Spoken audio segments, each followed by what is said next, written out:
అదానితో చేసుకున్న ఒప్పందాలపై పునరాలోచిస్తామన్నారు TPCC chief Mahesh Kumar Goud. నేరం రుజువైతే ఒప్పందాలను రద్దు చేసుకుంటామన్నారు.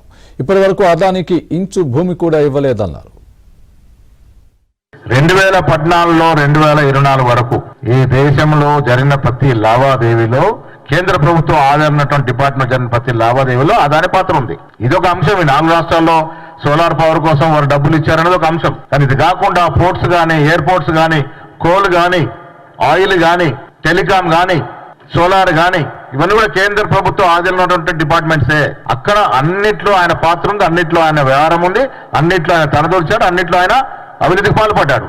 డెఫినెట్ గా మా ప్రభుత్వం చేసినట్టు ఒప్పందాలు కూడా చట్టరీత్యా ఉంటే ముందుకు సాగుతాయి. ఇప్పుడు 45,000 కోట్ల ఒప్పందాలు చేసుకున్నాం. ఒక అదానితో కాదు కదా. దావోస్ లో దాదాపు 45 నుంచి 50,000 కోట్ల రూపాయల మేరకు ఒప్పందాలు జరిగాయి వివిధ కంపెనీలతో.